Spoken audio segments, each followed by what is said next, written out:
Movie की starting में हम सोनियान को देखते हैं और यहाँ पर नियान डॉक्टर के साथ में होती है, जहाँ पर डॉक्टर उसे वार्न कर रहे होते हैं कि मैंने तुम्हें पहले ही कहा था कि अपनी ऑपरेशंस कंटिन्यू करवा कर रखना, वरना वो दिन आ जाएगा जहाँ पर तुम्हारे पास जीने के लिए कोई और दिन नहीं बचेगा।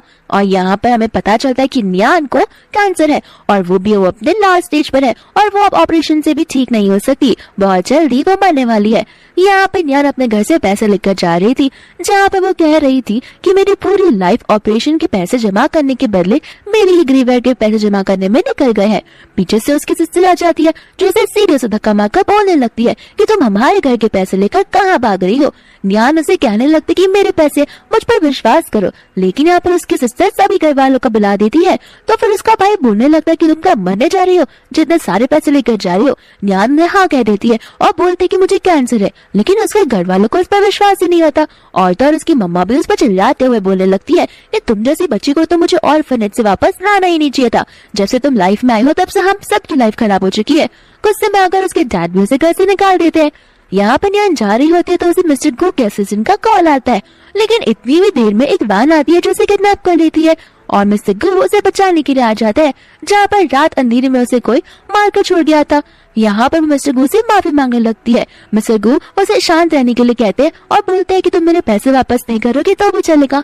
नियान यहाँ पर बोलने लगती है कि आप तो मुझे मेरी फैमिली मेंबर से भी ज्यादा अच्छे से ट्रीट कर रहे हो। और यहाँ पर मिस्टर गू और उसे सोने से मना करता है, क्योंकि अगर सो गई तो उसका जान बचाना मुश्किल पड़ जाएगा। यहाँ पर नियान बेहोश हो जाती है, जहाँ पर उसकी नींद खुलती है तो वो अपने घर पर होती है और तब अपनी लाइफ में वापस आ गई होती है, वो भी 18 साल की उम्र में। यहाँ पर उसके सभी फैमिली मेंबर्स उस पर चिल्ला रहे थे और यहाँ पर धीरे धीरे नियान को समझ आने लगता है कि लाइफ ने उसे एक और बार मौका दिया है। फिर उसे याद आता है कि यही वो दिन है जहाँ पर 3 दिन तक मेरे घर वालों ने मुझे न खाना दिया था और न ही पानी, जिसकी वजह से मेरे पेट में वो कैंसर डेवलप होने लगा था। यहाँ पर उसकी माम चिल्लाकर उसे कह रही थी अपनी बहन से माफी मांगने के लिए, लेकिन यहाँ पर नियान खड़ी हो जाती है और कहने लगती है माफी, मैं क्यों माफी मांगू, ये माफी लेने के लायक है ही नहीं। उसके बाद में उसका बड़ा भाई आगे बढ़ता है जो उसे थप्पड़ मारने वाला था, लेकिन यहाँ पर नियान फ्लावर वास उठाकर उसके ऊपर ही फेंक देती है और तो वो उसकी सिस्टर का गला भी पकड़ लेती है और उसकी मॉम को आगे आने से मना करती है और बोलने लगती है कि तुम लोग ने मुझे अडॉप्ट क्या कर लिया, तुम सोचते कि मैं तुम्हारे सारे काम करूंगी, हर बार तुम लोग ने मुझे नौकरों जैसे ट्रीट किया है। यहाँ पर उसकी बहन बोलने लगते कि अगर तुम ऐसा करती है तो तुम्हें घर से निकाल दिया जाएगा, और वो बेचारी बोली बन रही थी तो नियान सामने से खुद ब खुद बोल देती है कि मैं आज अभी के अभी इस घर के साथ मैंने सारे रिलेशन तोड़ रही हूँ, और वहाँ से वो चली जाती है। इतने में वहाँ पर उन सबकी बड़ी बहन आ जाती है जो उन सबसे पूछने लगती कि आखिर घर की हालत क्या बना रखी है। यहाँ पर उसकी छोटी बहनों से सारी बातें बताने लगती है। यहाँ पर बाद में उसकी बड़ी बहन बोलने लगती है कि बाहर तेज बारिश हो रही है, रात होते ही वो घर पर अपने आप पैरों पर चलते हुए आ जाएगी। तो यहाँ पर नियान बारिश में जाने वाली थी, लेकिन पीठ से लड़का उसे रोक देता है और वो कोई नहीं बल्कि मिस्टर गू ही होता है। यहाँ पर नियान मिस्टर गू को देखकर समझ जाती है कि वो वही इंसान है जिसने मरते हुए मेरी जान बचाने की कोशिश की थी। यहाँ पर बाद में वो उसे उसका अम्ब्रेला देकर जाने लगता है, जहाँ पर नियान सोच में आ जाती है और ठान लेती है कि मैं इसे थैंक यू तो बोलकर ही रहूंगी। दूसरा यहाँ पर मिस्टर गू का असिस्टेंट उसे बता रहा होता है कि जिस ऑर्फनेज में आप थे उस ऑर्फनेज को टूटे हुए 5 साल हो गए हैं और हमें वहाँ से कुछ भी नहीं पता लग पाया है सिवाय इस ब्रेसलेट के। और हमें पास का सीन दिखाया जाता है जहाँ पर मिस्टर गू एक लड़की को चॉकलेट दे रहे थे और उन्होंने उसका एक ब्रेसलेट का पार्ट ले लिया था और कहा था कि मैं वापस तुमसे मिलने जरूर आऊंगा, मुझे कभी भी मत भूलना। और दूसरी ओर हम यहाँ पर नियान के बैग में भी सेम ब्रेसलेट लटका हुआ देखते हैं। दूसरी ओर नियान मिलने चली जाती है अपनी फ्रेंड मिनी से और वो लेबोरेटरी में होते हैं, जहाँ पर नियान को पास का सीन आता है और अपने पास्ट लाइफ का, या फिर उसकी मॉम उसे साइंटिस्ट लेबोरेटरी कंपटीशन में पार्टिसिपेट करने से मना कर देती है और तो उस गुस्से में आकर उसका फोन भी तोड़ देती है। लेकिन नियान और मिनी इस बार फिक्स कर लेते हैं कि वो लोग उस कॉम्पिटिशन में पार्टिसिपेट तो कर ही रहेंगे। दूसरा उनकी सबसे बड़ी बहन शीन होती है हमारी नियान के रूम में और यहाँ पर वो नियान के सर्टिफिकेट देख रही थी, जहाँ पर वो मीनू से बताने लगती है कि इस पूरे घर में नियान सबसे ज्यादा इंटेलिजेंट है, आज तक मैंने इतनी इंटेलिजेंट बच्ची को कभी नहीं देखा। यहाँ पर बाद में वो एक बॉक्स देखती जिसमें एक्सपायर्ड ब्रेड्स होते हैं, तो वो मेड से पूछती कि आखिर ये सही जैसे यहाँ पर क्यों है। तो वो मेड उसे इमोशनल होते हुए बताने लगती है कि बड़ी मैडम नियान को कभी भी टाइम से खाना नहीं देती थी और तो नियान कुछ भी खाने जाए तो वो उस पर चिल्ला उठती थी, बिना परमिशन के तो वो कुछ खा भी नहीं सकती थी और ये वो एक्सपायर फूड लेकर जाती थी अपने स्कूल में अपना लंच समझकर। यहाँ पर बाद में वो उससे पूछने लगती है कि नियान के कपड़ों का क्या हुआ। तो फिर मेड बताने लगती है कि मैडम के तो कपड़े ही नहीं है, उनके पास तो बस 2 जोड़ी कपड़े हैं, एक वो जो रोज पहना करती थी और दूसरा जो आपने उन्हें गिफ्ट किया था। जो आपने उन्हें गिफ्ट किया था वो उसने अभी तक पहना भी नहीं है, उसने अपने स्पेशल ओकेजन के लिए संभाल कर रखा है। यहाँ पर फिर बाद में शीन को वो पास का टाइम याद आने लगता है जहाँ पर बर्थडे होता है उसकी छोटी बहन का, और तो और यहाँ पर सभी लोग उसके लिए बहुत अच्छे अच्छे गिफ्ट लाए थे और सेलिब्रेट कर रहे थे, लेकिन इस सेलिब्रेशन में कोई भी न्यान को इंक्लूड ही नहीं कर रहा था। यहाँ पर सभी लोग चले जाते तो बेचारी न्यान बच्चा कुचा केक खाने के लिए जाती है। इतने में वहाँ पर शीन आ जाती है जो उसे बर्थडे गिफ्ट देती है। यहाँ पर न्यान वो गिफ्ट देखकर बहुत खुश हो जाती है और उसे एकदम संभाल कर रखती है। यहाँ पर शीन कहने लगती कि वो इतनी अच्छी प्यारी और बच्ची थी, लेकिन कभी भी मैंने उस पर ध्यान नहीं दिया। दूसरा मेट उसे उसकी डायरी दे देती है और कहने लगती कि न्यान अपनी डायरी में डे 1 से सारी चीजें लिखते हुए आई है। फिर बाद में शीन यहाँ पर अपने ऑफिस में बैठी होती है जहाँ पर वो उस डायरी को देखती है और पढ़ना शुरू कर देती है। यहाँ पर तो न्यान ने शीन के बारे में बहुत कुछ लिखा होता है। वो कहने लगते कि मैं यहाँ पर मेरी फैमिली में पहली बार आई हूँ जहाँ पर सभी लोग कितने अच्छे हैं और वो लोग बहुत अच्छे अच्छे काम भी करते हैं और वो लोग अपनी वर्क लाइफ में बहुत प्रोफेशनल है। मुझे मेरी सबसे बड़ी बहन शीन बहुत पसंद है, मैं फ्यूचर में जाकर उसके जैसा बनना चाहती हूँ। उन्होंने मुझे बर्थडे गिफ्ट दिया, पहले मेरा बर्थडे नहीं था और मैं भी उन्हें कुछ गिफ्ट देना चाहती हूँ, लेकिन मेरे पास पैसे नहीं है। बट मैं एक कंपटीशन में पार्टिसिपेट करने वाली हूँ जहाँ मुझे गोल्ड मेडल मिलेगा और मैं इस गोल्ड को एक्सचेंज करवा कर उनके लिए गोल्ड का ब्रेसलेट ले लूंगी। यहाँ पर शीन को पास्ट का सीन याद आता है जहाँ पर एक बार न्यान आकर उसे गोल्ड का ब्रेसलेट दे रही थी, लेकिन शीन ने उस ब्रेसलेट को ना कह दिया और कहा कि मैं सिर्फ डायमंड और प्लैटिनम पहनती हूँ। फिर आगे भी लिखा होता है कि पहले मेरी बड़ी बहन ने उस ब्रेसलेट को रिजेक्ट कर लिया क्योंकि उनकी स्टैंडर्ड्स जो है, मैं भी एक दिन उनकी जैसा बनना चाहती हूँ। वो हमारी कंपनी की सीईओ है और एकदम बहुत ज्यादा लिबरेटेड वुमेन है। यहाँ पर ये सारी चीजें पढ़कर शीन तो रोने ही लगती है और वो ठान लेती है कि वो न्यान को तो इस बार ढूंढ कर ही रहेगी। दूसरा यहाँ पर न्यान और मिनी का जो एक्सपेरिमेंट होता है वो सफल हो जाता है, तो फिर जाकर वो लोग अपने प्रोफेसर को बता देते हैं। यहाँ पर उनका प्रोफेसर कहने लगता है कि मिस्टर गो की कंपनी इस टेक्नोलॉजी को अपनाना चाहती है। यहाँ पर न्यान कहने लगती है कि मैं अपनी टेक्नोलॉजी उन्हें क्यों दूं। फिर वो बताने लगते कि मिस्टर गो मेरा स्टूडेंट रह चुका है और तुम टेंशन मत लो, इसके बदले तुम्हारा जितना भी रेट होगा वो तुम्हें देने के लिए रेडी है। ये रेट को तुम ऐसी रिश्वत मत समझो, ये तुम्हारी मेहनत का फल है और तो वो तुम्हें तुम्हारी टेक्नोलॉजी में शायद से यूज भी करेंगे। ये सारी बातें सुनकर मिनी और न्यान बहुत खुश हो जाती है। दूसरे यहाँ पर शीन होती है जो न्यान के बारे में सोच रही थी कि अभी तक वो घर पर नहीं आई और ना ही उसे कुछ खबर हमें पहुंची है। यहाँ पर उसका भाई बोलने लगता है कि जाने दो ना, कहीं पर भी होगी उसे हमें क्या करना है। शीन उस पर चिल्लाने लगती है और बोलने लगती है कि ठीक अगर इसी तरह हम तुम्हारी फिक्र ना करें तो। यहाँ से तंग आकर उसका भाई उठ जाता है तो उसे वो पर्पल कलर का ब्रेसलेट दिख जाता है। फिर शीन उस पर चिल्लाने लगती है और बोलती है कि ये ब्रेसलेट तुमने चुराया था और तो और तुमने इंजाम लगा दिया था न्यान पे। तुम्हें पता है इसकी वजह से न्यान को 3 दिन तक न खाना मिला था न पानी और उसे रूम में लॉक कर दिया गया था। यहाँ पर उसका भाई बोलता है कि छोड़ो ना, इससे हमें क्या फर्क मिलता है। यहाँ पर उसकी बहन उसे मारने ही वाली थी। इतने में असिस्टेंट आकर उसे कहने लगता है कि न्यान का पता चल गया है। न्यान यहाँ से अपने स्कूल से बाहर निकल रही थी तो फिर वहाँ पर उसकी बड़ी बहन शीन और भाई आ जाता है। उसका भाई उसे देखते ही कहने लगता है कि देख रही हूँ कैसे कपड़े पहनी है, ये तो कितनी गंदी है। यहाँ पर शीन उसे कहने लगती है कि इसकी बातों को मत सुनो, मेरे साथ चलो, लेकिन यहाँ पर न्यान उसके साथ जाने से मना कर देती है और बोलते है कि आपने सुना नहीं, बड़े भाई ने क्या कहा कि मैं गंदी हूँ तो मुझे आपके साथ नहीं जाना चाहिए, ऐसे भी वो मेरा घर नहीं है। यहाँ पर शीन उसे समझाने लगती है, लेकिन इतने में ही न्यान को चक्कर आने लगता है जहाँ पर वो बेहोश हो जाती है। सभी लोग उसे लेकर हॉस्पिटल चले जाते हैं। डॉक्टर यहाँ पर गुस्से में शीन से कहने लगते हैं कि उसे माल न्यूट्रिशन हो गया है, यानी कि उसे खाना पीना सही से नहीं दिया जा रहा। तुम्हें देखकर तो लगता नहीं कि तुम्हें खाने पीने की कमी होगी। अगर ऐसा ही चलता रहा तो उसके पेट में जो कैंसर है वो बढ़ता जाएगा और उसकी लाइफ कम होती जाएगी। यहाँ पर वो भैया बोलने लगता है कि तुम हमसे झूठ मत बोलो, हमें पता है तुम उसके साथ मिले हुए हो पैसे कमाने के लिए। डॉक्टर को गुस्सा आता है और वो उस बंदे पे चिल्ला देते हैं कि मैं डॉक्टर हूँ, मैं तुम लोगों से क्यों झूठ बोलूंगा, वो तुम्हारी बहन है, तुम्हें उसका ख्याल रखना चाहिए। और डॉक्टर गुस्सा होकर चले जाते हैं। फिर बाद में न्यान वहाँ पर आ जाती है जहाँ पर शीन उसके साथ घर जाने के लिए बोलती है, लेकिन न्यान यहाँ पर उसे कहने लगती कि नहीं, मैं आपके साथ घर नहीं जाना चाहती। आपने अपने भाई के लफ्जों को तो सुन ही लिया होगा, मुझे ऑर्फनेज से उठाया गया है और क्या पता मुझ में कोई डिजीज या इन्फेक्शन हो, इस वजह से घर वाले मुझे एक्सेप्ट नहीं करेंगे और अगर मैं तुम्हारे साथ घर चली गई तो तुम लोग मुझे लाइफ टाइम उस पिंजरे में कैद करके रख दोगे। शीनो से कहने लगते कि मुझ पर भरोसा करो, तुम्हारे भाई ने बस बोलने के लिए बोला है, वो एक भी चीज को मीन नहीं करता। यहाँ पर न्यान कहने लगती है कि वो सारी चीजों को मीन करता है, आप उसे जानती नहीं हो, बचपन से लेके अब तक उसे सारी चीजें मिली है और उसे स्पॉइल कर दिया गया है, लेकिन मुझे आज ऐसा कुछ नहीं मिला। फिर यहाँ पर वो बोलने लगती है कि अब मैं यहाँ से जा रही हूँ। तो फिर शीन उसे आखिरी मौका देने के लिए कहती है, लेकिन यहाँ पर नियान उसे बोल देती है कि ठीक है, अगर आप चाहती हो कि मैं आपके साथ घर चलूं तो मेरे और अपने इस भाई के बीच में चूज करो। यहाँ पर शीन कहने लगती कि प्लीज मेरे लिए डिफिकल्ट मत बनाओ। तो नियान बोलने लगती कि मुझे पता है आप अपने भाई को ही चूज करोगी।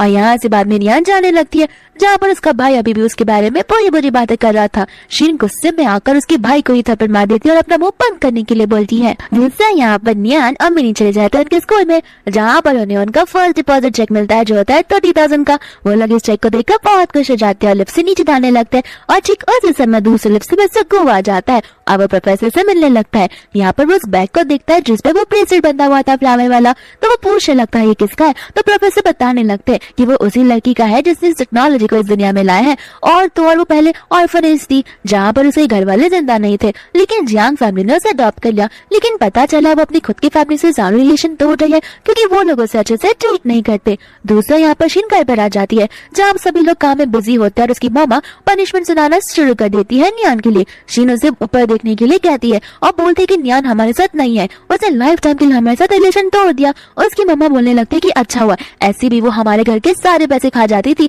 और हमें इन रिटर्न कुछ नहीं देती थी। फिर यहाँ पर इसके बाद में शीन उनके मुंह पर पैसे फेंकती है और बोलती है कि ये देखो, ये नियान ने पैसे दिए हैं जो आपने उसे खाली फर्स्ट ईयर में दिए थे। और उसके बाद से वो बेचारी सारे के सारे एक्सपेंसेस खुद से देखती आ रही है। यहाँ पर उसकी मम बोलने लगती है कि ऐसा पॉसिबल ही नहीं है, अपने डैड से पूछ लो, वो उसे पैसे दिया करते थे। उसका डैड कहने लगता नहीं तो मैं तो कंपनी के काम से बिजी था। फिर वो लोग उसके बड़े भाई से पूछते और बोलने लगता है कि मैं तो मेरी छोटी बहन का एक्सपेंसेस देखता हूँ, मैं यहाँ पर नियान का एक्सपेंसेस कैसे देख सकता हूँ। और इन सबको तभी पता चलता है कि नियान को तो असल में पैसे मिलते ही नहीं थे। तो वहाँ पर डैड सोचने लगते हैं कि बेचारी 500 रुपीज में पूरा 8 मंथ्स कैसे निकालती थी। फिर बाद में उसकी मम बोलने लगती है कि क्या पता घर से चोरी करती हो, उसका काम ही यही है। और यहाँ पर वो लोग उसके बारे में बुराइयां करने लगते हैं। शीन यहाँ पर अपनी मॉम को चिल्लाते हुए बोलती है कि कभी भी उसने घर से पैसे चोरी नहीं किए, उससे अपनी ट्यूशन की फीस साथ साथ स्कूल की फीस अपने कंपटीशन में जीते हुए पैसे से की है। आप उसके एक बार रूम में तो जाके देखिए कितने सारे अवार्ड्स और सर्टिफिकेट पड़े हुए हैं। यहाँ पर उसकी मॉम को गुस्सा आता है और वो वहाँ से चली जाती है, जहाँ पर शीन मन में बोलती कि अब मैं समझू नियान वापस घर क्यों नहीं आना चाहती थी। दूसरा नियान ने अपना खुद का घर खरीद लिया होता है और यहाँ पर वो और मिनी बैठे होते हैं, जहाँ पर वो न्यूज देख रहे थे तो उसमें न्यू डिजीज के बारे में बताया जा रहा था। और नियान को अपनी पास्ट लाइफ के बारे में याद आता है और इसे इस डिजीज का क्या पता होता है। तो वो दोनों लैब में चले जाते हैं और उसका सोल्यूशन ढूंढ निकालते हैं और जाते ही अपने प्रोफेसर को बता देते हैं। प्रोफेसर कहने लगते हैं कि मिस्टर गु तुम्हारी इस रिसर्च से बहुत खुश होंगे। दूसरा उनका असिस्टेंट मिस्टर गु के पास चला जाता है वो रिसर्च वाले सारे डॉक्यूमेंट्स लेकर। यहाँ पर फिर हमें पास का सीन बताया जाता है जहाँ पर सभी लोग ऑर्फनेज में खेल रहे थे, लेकिन यहाँ पर गु के साथ कोई नहीं खेल रहा था। तो फिर वहाँ पर वो छोटी सी बच्ची आ जाती है जो उसे कहती है कि तुम मेरे अदर हाफ हो और तुम मेरे साथ हमेशा खेलोगे और हम दोनों हमेशा साथ में रहेंगे। इसके बाद में यहाँ पर हम लोग घर का सीन देखते हैं जहाँ पर सभी लोग आपस में बात कर रहे होते हैं और तो वो लोग यहाँ पर नियान को कंग्रेचुलेट कर रहे होते हैं क्योंकि उसे जॉब मिली होती है। यहाँ पर उसकी मॉम बोलने लगती है कि भले मेरी बेटी ग्रेजुएटेड नहीं है लेकिन उसे गो की कंपनी से ऑफर आया है काम करने का, देख रहे हो मेरी बेटी कितनी लकी है। यहाँ पर शीन बेचारी थोड़ी सी उदास होती है क्योंकि वो सोनियान के बारे में सोच रही होती है। इतनी ही देर में वहाँ पर सोनियान आ जाती है जहाँ पर वो उनसे कहने लगती है कि इस घर में मेरा एक ऑफर लेटर आया होगा। उसकी मॉम कहने लगती है कि वो तुम सोनियान के लिए नहीं मेरी बेटी सीनियान के लिए आया है। यहाँ पर सीनियान बोलने लगती है कि हाँ तुम हमेशा मेरी चीजें को चलाती हो। फिर यहाँ पर नियान उनके डाउट्स क्लियर करती है और बोलने लगती है कि आपकी बेटी पढ़ी लिखी भी नहीं है और वो ऑफर लेटर मेरा है, भले मैं ऑर्फनेज से, इसका मतलब ये नहीं कि मैं पढ़ नहीं सकती हूँ। यहाँ पर उसकी मम्मा से ताने मारने लगती है और सुनाने लगती है और बोलते कि आगे तुम कब हमारा पीछा छोड़ोगी, पहले अपने बड़े भाई को फ्लावर वास से मारा और अब अपनी सिस्टर को बुली करने आ रही हो, कम से कम अब तो यहाँ पर बंद कर दो ये सारी चीजें करना। यहाँ पर नियान उस ऑफर लेटर को मांगने लगती है लेकिन उसकी मामू से ना कह देती है और बोलती कि वो मेरी बेटी का है। दूसरा यहाँ पर मेरा के बोलने लगती है कि मिस्टर गो खुद ब खुद यहाँ पर आए है। फिर बाद में मिस्टर गो यहाँ पर उसके डैड से मिलते हैं और वो लोग एक दूसरे को ग्रीट करते हैं और उसकी मॉम यहाँ पर सीनियन को आगे बुला देती है, जहाँ पर मिस्टर गो बोलने लगते हैं कि आपकी बेटी कुछ ज्यादा ही टैलेंटेड है, हमारी इंडस्ट्री में इस टैलेंट की बहुत कमी है, इसलिए हम उसे अच्छे से रखेंगे। यहाँ पर बाद में वो उसे कहने लगता है कि सर मुझे माफ कर दीजिए, मैं यहाँ पर सीनियन के नहीं बल्कि सोनियान के लिए आया हूँ। यहाँ पर बाद में सोनियान आके अपने आप को इंट्रोड्यूस करती है, जहाँ पर गो उसे देखता तो समझ जाता है कि वो तो वही है जिसने मुझे अम्ब्रेला दिया था और वो सोचने लगता है कि ये तो हमारी डेस्टिनी है कि हम इतनी बार बार मिलते रह रहे हैं। यहाँ पर वो उसे बचपन का code word all is well बोलता है लेकिन नियान को कुछ याद नहीं आता और वो उसे तान के बोलने लगती है अम्ब्रेला के लिए। वो समझ जाता है कि अभी उसे कुछ याद नहीं है, लेकिन बहुत जल्दी मैं उसे सारी सच्चाई बता दूंगा। इसके बाद में वो उसे उसका ऑफर लेटर देता है, साथ ही साथ उसकी सैलरी बताता है और उसके लिविंग एक्सपेंसेस भी, जो सारी कंपनी पे करने वाली है। ये सारी चीजें सुनकर उसके मॉम डैड और पूरी फैमिली शॉक हो जाते हैं। यहाँ पर बाद में वो उससे पूछने लगता है कि क्या तुम्हें तुम्हारी फैमिली मेंबर से परमिशन लेने की जरूरत है तो तुम बातचीत कर सकती हो, लेकिन यहाँ न्यान साफ साफ बोल देती है कि फैमिली, इनमें से कोई भी मेरा फैमिली मेंबर नहीं है। यहाँ पर उसके डैड गुस्सा होकर कहने लगते कि ये बच्ची है, ये थोड़ी सी नखरे करते हैं, लेकिन हम इसके फैमिली है। लेकिन न्यान साफ साफ उन्हें अपनी फैमिली मानने से मना कर देती है। तो फिर यहाँ पर मिस्टर गू भी उनके साथ कॉर्पोरेशन एंड कर देता है और वहां से न्यान को लेकर चला जाता है। दूसरा यहाँ पर उसका डैड बोलने लगता है कि कुछ भी करो और सोनियान को अपने घर पर वापस लाओ। फिर बाद में यहाँ पर मन में ही सीनियान बोलने लगती है कि मैं न्यान से तो बदला लेकर ही रहूंगी। फिर यहाँ पर मिस्टर गुन्यान को और उसकी बेस्टी मिनी को लेकर उनके लैबोरेटरी और कंपनी में आ जाते हैं, जहाँ पर वो दोनों ये पूरी कंपनी देखकर शॉक हो जाती है, क्योंकि वो इतनी बड़ी जो होती है। इसके बाद में वो लोग अपनी लैबोरेटरी में काम कर रही होती है। मिनी आकर उसे बताने लगते कि तुम्हारा भाई और तुम्हारी बहन तुमसे मिलने आए हैं। यहाँ पर शीन उसके लिए गिफ्ट लेकर आती है, लेकिन न्यान वो गिफ्ट लेने से मना कर देती है। तो उसका भाई जैंग बोलने लगता है कि तुम्हारी बड़ी बहन शीन इतना अच्छा गिफ्ट लेकर आई है, इतना टॉप ब्रांड का, तुम उन्हें मना कर रही हो। अब तुम्हारे पास जॉब आ गया तो तुम हमें ठुकरा रही हो। यहाँ पर न्यान उन्हें साफ साफ कह देती है, ना तुमने कभी मुझे पहले गिफ्ट दिया था और ना ही अभी। तुम मुझे नहीं चाहिए तुम सबका ये उपकार, और मैं तुम्हारी फैमिली की मेंबर नहीं हूँ, मैं एक ऑर्फन हूँ। इतना बोलकर वो वहां से चली जाती है, जहाँ पर जैंग बोलने लगता है शीन को कि देखा, मैंने कहा था ना, इसमें बहुत ईगो है और सेल्फ रिस्पेक्ट तो बड़ा बड़ा है, ये हमारी बातों में कभी नहीं आएगी। यहाँ पर वो उस पर चिल्लाने लगती है और उसे वो डायरी दे देती है। जब जैंग घर पर बैठा होता है तो वो उस डायरी को पढ़ता है और यहाँ पर हमें पास का सीन बताया जाता है, जहाँ पर एक बार वो सब लोग कैंपिंग खेलने गए थे। निया ने कहा था कि वेदर खराब होने वाला है, लेकिन जैंग उसकी बात सुन पाई नहीं। इतने में यहाँ पर सीनियान का पैर ट्विस्ट हो जाता है, तो फिर वो उसे पैकअप करने के लिए बोलता है, जहाँ वो लोग कार लेकर तो चले जाते हैं, लेकिन वो लोग नियान को पीछे ही छोड़कर चले जाते हैं। ये बात सुनकर उसका भाई बहुत ज्यादा शॉक हो जाता है और मन में बोलने लगता है कि उस दिन मेरा कोई इरादा नहीं था, शायद से मैंने ध्यान ही नहीं दिया होगा। लगता है नियान ने मुझे आगे बहुत गाली दी होगी डायरी में, लेकिन नियान ने यहाँ पर उसे कुछ नहीं कहा होता है और लिखा होता है कि हो सकता है मेरे भाई का ध्यान न हो, क्योंकि वो एक डॉक्टर है और पेशेंट की जान बचाना ही उसकी जिम्मेदारी है। और तो यहाँ पर उसने उसके प्रोजेक्ट में भी हेल्प की थी, जहाँ पर उसके भाई ने इस प्रोजेक्ट पेपर्स पर ध्यान नहीं दिए थे और यहाँ पर नियान ने उसके प्रोजेक्ट पर वर्क किया था, जिस वजह से उसका प्रोजेक्ट फाइनलाइज हो गया था। और भी आगे की सारी स्टोरीज पढ़कर बेचारे जैंग को नियान के लिए बुरा लगने लगता है और यहाँ पर वो भी डायरी पढ़ते पढ़ते रो देता है। अब हम यहाँ पर उनकी कम्युनिटी की मीटिंग को देखते हैं, जहाँ पर सभी लोग तारीफ कर रहे होते हैं मिनी की और टर्न नियान की, और कह रहे होते हैं कि ये दोनों तो एकदम टॉप बेस्ट क्वालिटी के एम्प्लॉयज है, इनकी वजह से हमारी कंपनी के स्टॉक्स बढ़ते जा रहे हैं और हमारी कंपनी कुछ ज्यादा ही फेमस होती जा रही है। अगर मिस्टर गू यहाँ पर नहीं भी होते तो भी हमारी कंपनी बहुत स्मूथली रन करती। और यहाँ पर सभी लोग हंसी मजाक करने लगते हैं। इसके बाद में हम यहाँ पर जी को देखते हैं, जो उसका छोटा भाई होता है और तो वो एक्टर होता है। यहाँ पर उसका मैनेजर उसे सारी बातें बता रहा होता है नियान के बारे में कि नियान इतनी कम उम्र में उस कंपनी की सीईओ बन चुकी है और डायरेक्टर भी। तुम्हें पता भी है इस पोजीशन पे आना कितना मुश्किल है, और तो और वो मिस्टर कू के साथ काम कर रही है, यानी कि उसका फ्यूचर और भी ब्राइट होने वाला है। और यहाँ पर उसका मैनेजर तो उनकी तारीफ ही किया जा रहा था, जहाँ पर वो बोलने लगता है कि तुम्हें पता नहीं है, हमारी एंटरटेनमेंट इंडस्ट्री में इन्वेस्टमेंट करने वाले यही लोग होते हैं, इनके बिना हमारा खर्चा चल नहीं सकता। दूसरा जी चला जाता है जैंग के साथ बात करने के लिए। जैंग यहाँ पर बोलने लगता है कि हाँ, मैं नियान के लिए कुछ सरप्राइज प्लान कर रहा था। जी ये बात सुनकर गुस्सा हो जाता है और कहने लगता है कि नियान नियान नियान, जब देखो तब यहाँ पर लोग नियान की बातें किए जा रहे हैं, वो इस घर से जा चुकी है, अब इसकी बातें करना बंद कर दो। जैंग उस पर चिल्ला उठता है और उसके बारे में बुरी बातें करने से मना कर देता है। जी यहाँ पर कहने लगता है कि तुम्हें पता नहीं है वो कैसे पैसे चुराया करती थी और वो बिल्कुल भी अच्छी नहीं है। जैंग यहाँ पर उसे सारी बातें बताता है और इसके बाद में वो उसे डायरी दे देता है पढ़ने के लिए, जहाँ पर जी भी डायरी पढ़ना शुरू कर देता है। फिर यहाँ पर नियान हमें बताने लगती है कि एक बार जी को किसी चीज से एलर्जी हो गई थी, जिस वजह से उसे उसकी पूरी बॉडी में रेड कलर के रैशेज आ गए थे। यहाँ पर नियान फिर उसके रैशेज के बारे में स्टडी करने लगती है और खुद के पैसों से मेड को दवाइयाँ लाने के लिए बोलती है, साथ साथ वो दवाइयाँ बनाने लगती है। यहाँ पर नियान को जी की वजह से भी वो एलर्जीज होने लगी थी। जी यहाँ पर आता है तो उसके हाथ में वो एलर्जी देखता है, जहाँ पर वो चिल्ला चिल्ला कर बोलने लगता है कि तभी मैं सोचू कि मुझे एलर्जी कहाँ से हो रही है, तुम ऑर्फन से आकर ये सारी डिजीज और इन्फेक्शन मुझ में फैला रही हो। और वो चिल्ला कर अपनी मम्मा को तक बुला देता है। यहाँ पर बाद में जी को समझ आता है कि न्यान की बनाई हुई दवा की वजह से उसकी एलर्जी ठीक हुई थी। फिर यहाँ पर न्यान एक और इंसिडेंट बताने लगती है जहाँ पर उस भाई की पहली मूवी रिलीज हुई थी, तो न्यान ने बहुत सारे टिकट्स परचेज किए थे अपने भाई को सपोर्ट करने के लिए। और तो यहाँ पर उसके क्लास में स्पोर्ट्स से भी थे कि तुम्हारा भाई तो एक्टर है, क्या वो तुम्हारे साथ अच्छे से रहता है? तो न्यान उन्हें कहने लगते कि हाँ मेरा भाई बहुत अच्छा है। न्यान यहाँ पर चली जाती है उससे ऑटोग्राफ मांगने के लिए, लेकिन यहाँ पर जी उन सारे फोटोज को फेंक कर बोलता है कि मैं तुम्हें ऑटोग्राफ क्यों दूं, मैं तुम जैसे लोगों को टच भी नहीं करना चाहता। यहाँ पे ये सारी बुक्स की चीजें पढ़ कर बेचारे जी को रोना आ जाता है और वो समझ जाते हैं कि सारी गलती हमारी ही है, हमें न्यान को वापस से घर पर लाना ही होगा। जैंग कहने लगता कि ये पॉसिबल तो नहीं है क्योंकि हमारे घर में राज चलता है हमारी मम्मा का और हमारी मम्मा को न्यान से बहुत तकलीफ है, तो ये पॉसिबल ही नहीं है कि हम न्यान को वापस ला सके। दूसरा यहाँ पर न्यान लेता है टकबक कर रही होती है जहाँ पर मिस्टर गो से देख लेते हैं और वो नोटिस करते कि उसके पेट में दर्द होने लगता है। न्यान उसे बताने लगती है कि एक्चुअली मैंने अपना डिनर स्किप कर दिया, इस वजह से मैं काम के चक्कर में चीजें भूल ही गई। तो फिर वो उसे डिनर करने के लिए लेकर चला जाता है जहाँ पर वो उसके लिए रूल सेट करता है कि अब दिन में तुम 3 बार प्रॉपर मील खाओगी और वो मील का जो टाइमिंग होगा और तुमने क्या खाया वो सारी चीजें आकर तुम मुझे बताओगी, वरना तुम्हारी मंथली सैलरी में से मैं इतने पैसे डिडक्ट कर दूंगा।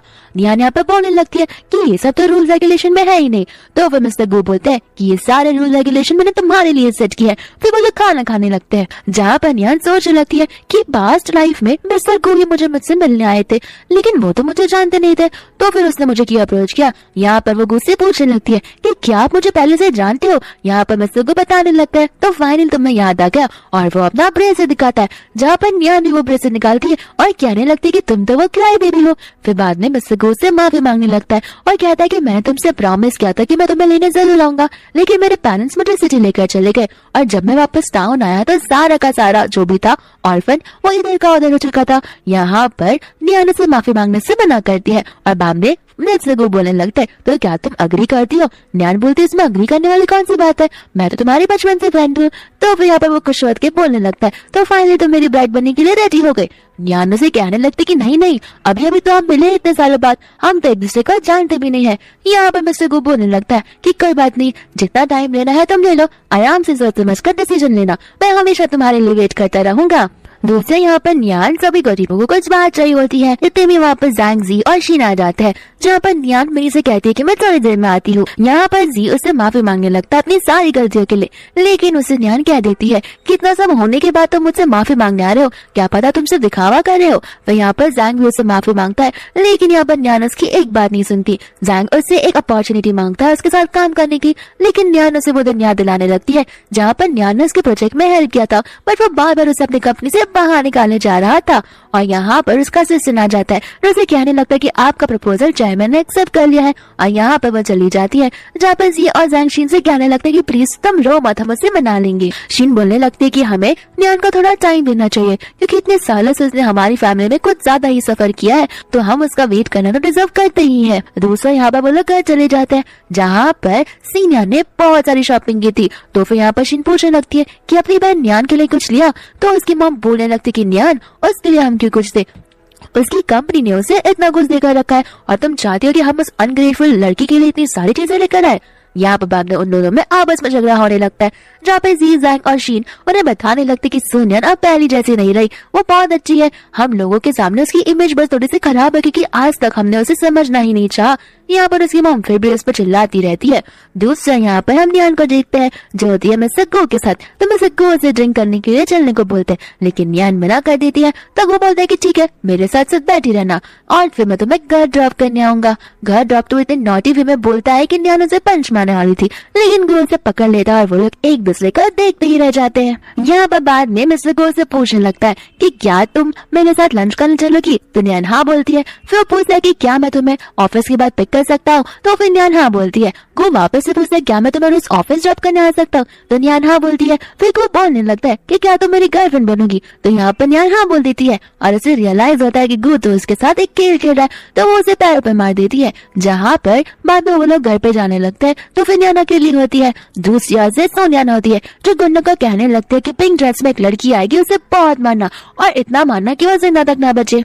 यहाँ पर न्यान को लगता है कि कोई पीछे से आ रहा है, तो न्यान पीछे मुड़ती है तो वहाँ पर मिस्टर गो होता है जो उसके लिए बुके लेकर आता है। न्यान को वो बुके बहुत पसंद आता है। गुंडे यहाँ पर सोचने लगते हैं कि उसने तो कहा था बस एक लड़की रहेगी, लेकिन यहाँ पर तो लड़का भी है। तो उसका दूसरा फ्रेंड बोलने लगता है कि लड़का तो बहुत पतला लगता है, मुझे नहीं लगता वो हमसे फाइट कर पाएगा। जाते हैं और दोनों को पिट कर आते हैं। यहाँ पर वो लोग गए थे उन दोनों को पिटने के लिए, लेकिन यहाँ पर तो मिस्टर गो उन दोनों की बैंड ही बजा देते हैं और उन दोनों को वहां से भगा देते हैं। मिस्टर गो मन में बोल रहे होते हैं कि अच्छा अपॉर्चुनिटी है न्यान के घर के अंदर जाने का, और यहाँ पर वह ऐसा नाटक करता है जैसे उसके सर पे बहुत गहरी चोट लग गई हो और उसे चलने भी नहीं आ रहा हो। तो न्यान टेंशन के मारे उसे अपने घर लेकर चली जाती है। यहाँ पर बाद में जब न्यान मेडिसिन लेने जाती है तो भी मिस्टर गो पूरे ठीक हो जाते हैं और असिस्टेंट को कॉल लगाकर पता करने के लिए बोलते हैं कि आखिर उन गुंडों को मुझ पर हमला और न्यान पे हमला करने के लिए किसने भेजा था।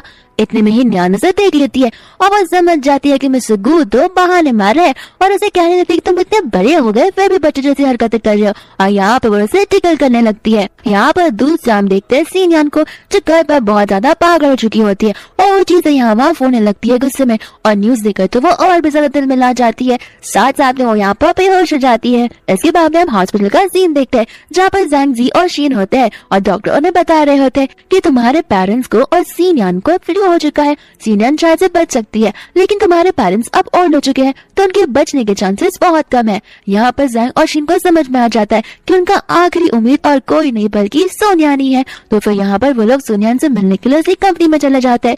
रिसेप्शनिस्ट उनसे पूछती है कि क्या आपके पास अपॉइंटमेंट है, लेकिन उनके पास अपॉइंटमेंट तो नहीं होता। तो फिर यहाँ पर वो उसे मना कर देती है। जी को गुस्सा आता है, वो कहने लगता है कि हम उसका रिलेटिव है। तो फिर यहाँ पर वो उसे लेकर ऊपर चली जाती है जहाँ पर जी की और न्यान की टक्कर हो जाती है और न्यान के हाथ से सारे सैंपल्स गिर जाते हैं।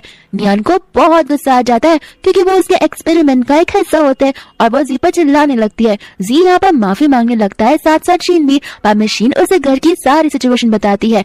न्यान यहाँ पर बोलने लगती है तो उसमें मैं क्या करूँ, तुम्हारे पेरेंट्स से तुम्हारी जिम्मेदारी है, मेरा और तुम्हारे पेरेंट्स का कोई रिलेशन नहीं है। जी उसे बोलने लगता है कि प्लीज ऐसा मत बोलो, मैंने मेरे बड़े भाई और मेरी बड़ी बहन हम सब से तुमसे माफी मांगा क्योंकि पहले हमें नहीं पता था। हमें पता है कि हम जिम्मेदार हैं लेकिन हम अपनी गलती को मानते हैं। लेकिन न्यान यहाँ पर उनकी एक बात भी नहीं सुनती। साथ ही साथ शीन उससे बहुत डाउन करके माफी मांगने लगती है। वो कहती है कि अगर तुम चाहो तो मैं नील डाउन करके भी माफी मांगूंगी, लेकिन यहाँ पर न्यान उससे बोलने लगती है कि याद है वो दिन जब जी तुम्हारी वजह से मुझ पर चोरी का इंजाम लगा था, वो ब्रेसलेट तुमने चुराया था लेकिन नाम तुमने मुझ पर लगा दिया था और मॉम ने मुझे 3 दिन तक दरवाजे के पीछे रख दिया था, ना पानी के ना खाना के। क्या तब तुम मेरी मदद करने आए थे? और आप शीन, आप तो तभी मेरे दरवाजे के बाहर भी खड़ी थी लेकिन आप मुझे इग्नोर कर चली गई। तो अभी तुम दोनों मुझसे ये क्यों एक्सपेक्ट करते हो कि मैं मॉम डैड को बचा कर रहूंगी?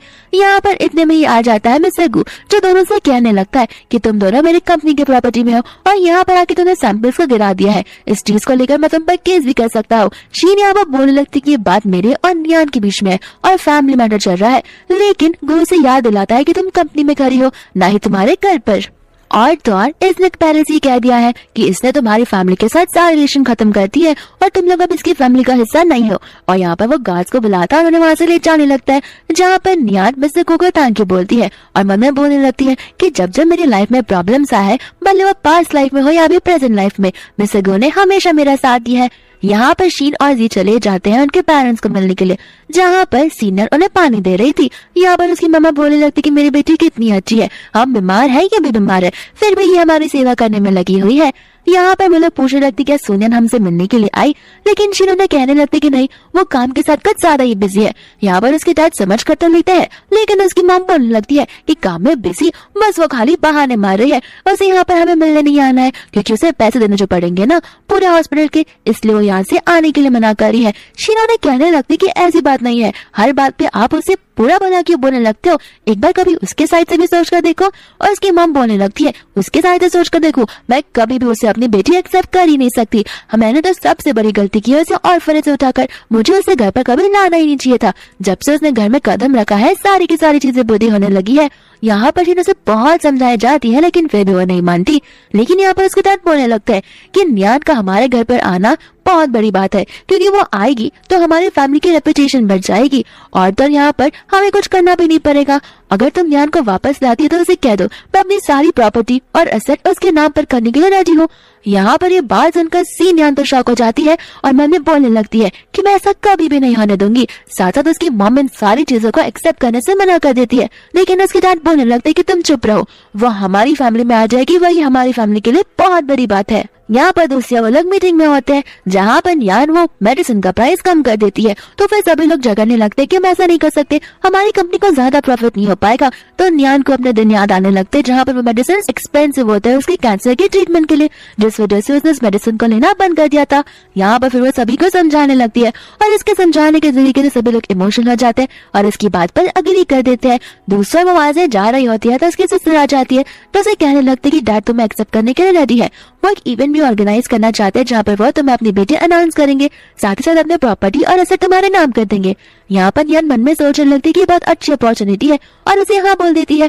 फिर यहाँ से वो चली जाती है। दूसरा यहाँ पर न्यार और मिसगू आ जाते हैं जहाँ पर सभी लोग न्यार और मिसगू की तारीफ करने लगते हैं, तो उन्हें लगने लगता है कि कहीं ये हमारे मिस्टर जैंग की बेटी तो नहीं। और तो यहाँ पर वो लोग बोलने लगते हैं कि इनकी एक और बेटी थी जिन्हें इन्होंने ऑर्फनेज से उठाया था, तो इन्हें लगने लगता है कि सून्यान इनकी रियल बेटी है और सीनियर इनकी अडॉप्टेड बेटी है। और ये सारी चीजें सीनियर ऊपर से सुन रही थी, जहाँ पर वो लोग बोलने लगते हैं कि मिस्टर गैंग की रियल बेटी के पास इतनी नॉलेज हो सकती है, अडॉप्टेड के पास में कहाँ इतना बुद्धि होगा।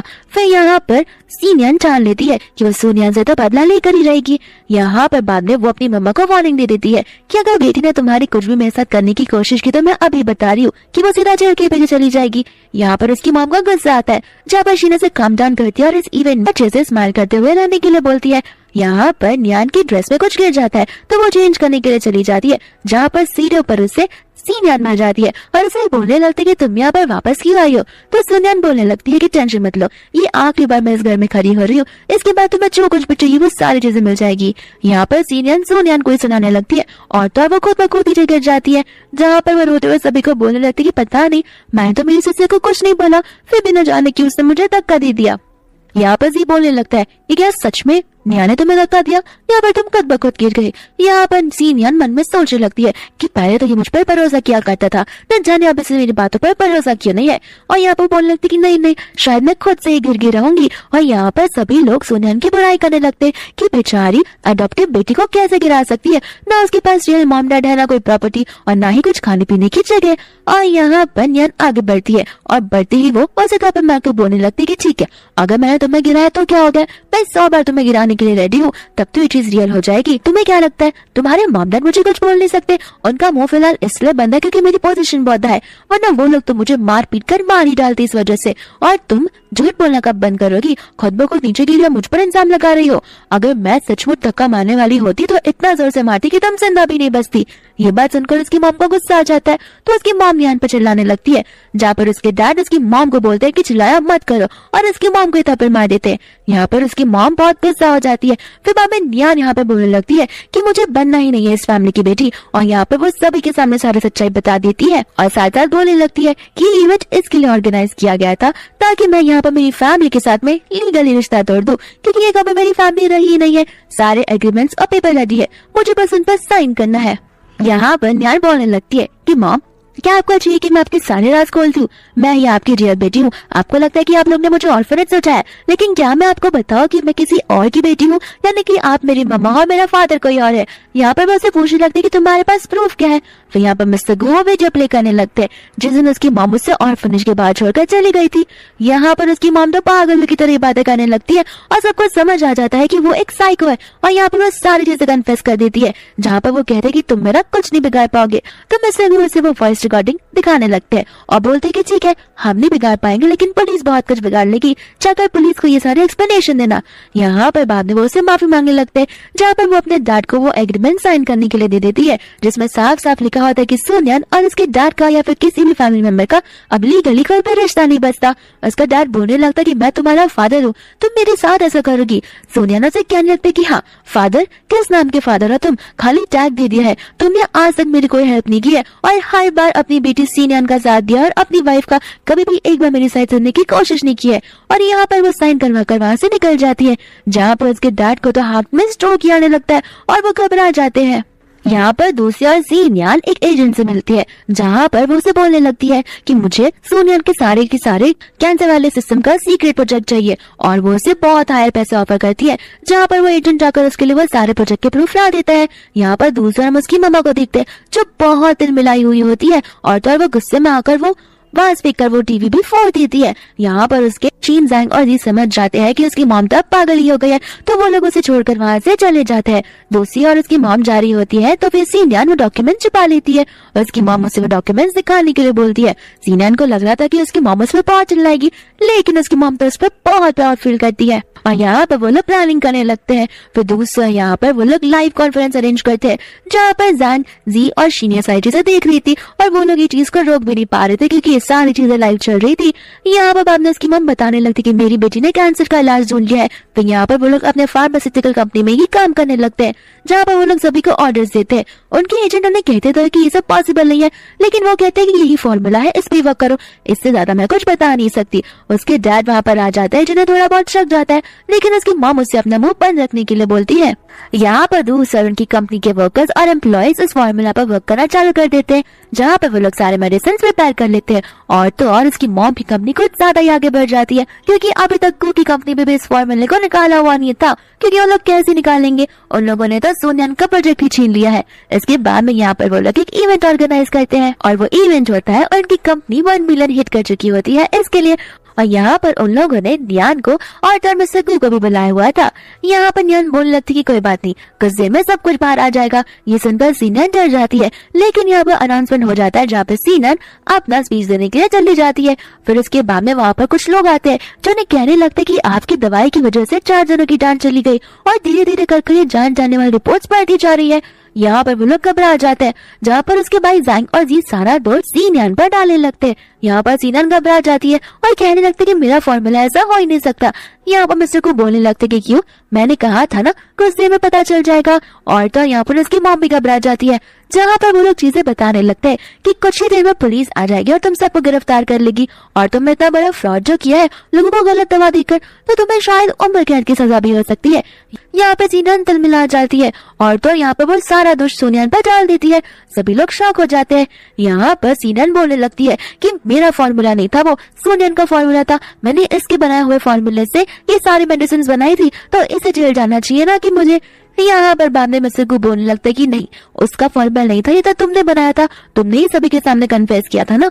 यहाँ पर फिर सीनियन एक एक करके बताने लगती है कि किस तरीके से उसने एजेंट को हायर किया था और वो फॉर्मूला चुराया था, और यहाँ पर सभी के सामने सच्चाई आ जाती है, जहाँ पर सीनियन को शांति मिलती है कि अब उसे पुलिस नहीं लेकर जाएगी बल्कि सोनियन को लेकर जाएगी, क्योंकि वो मेडिसिन उसके फॉर्मूले से बनी थी। लेकिन यहाँ पर सीनियन को पता नहीं होता कि ये सारी चाल में सग्गू और सोनियन की होती है, क्योंकि वो लोगों को सच्चाई पता थी, और ये भी पता था कि सीनियन इतनी आसानी से वो सच्चाई नहीं उगलने वाली, इसके लिए उन्होंने ये सारी चाल चली।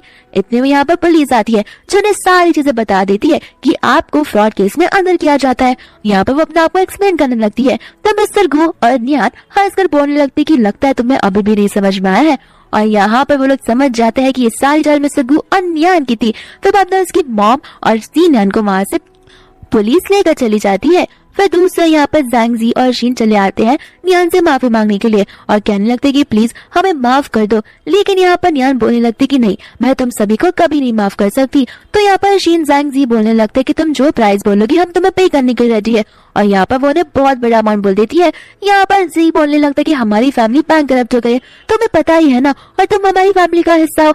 न्यान कहने लगते तुम्हारी फैमिली नहीं, मेरे सब एक ही फैमिली है, और वो है ये। और यहाँ पर मिस्टर गू का हाथ पकड़ के बताने लगती है। फिर वो लोग वहाँ से चले जाते हैं। दूसरा हम यहाँ पर शीन को देखते हैं, जो अपनी मम्मा से मिलने आई होती है जेल में, और तो और उसे वो डायरी भी देती है। यहाँ पर उसकी मम्मा उस डायरी को पढ़ते ही रोने लगती है, और उसे बहुत ज्यादा रिग्रेट होने लगता है। फिर बाद में वो न्यूज में उसकी बेटी न्यान और मिस्टर गू की शादी के अनाउंसमेंट के बारे में सुनती है, जहाँ पर उनकी ग्रैंड वेडिंग एक बड़े से होटल में हो रही होती है। यहाँ पर वो वेडिंग वाली चीज सुनते सुनते ही रोने लगती है और बहुत रिग्रेट करती है। और इसी के साथ ये मूवी यहीं पर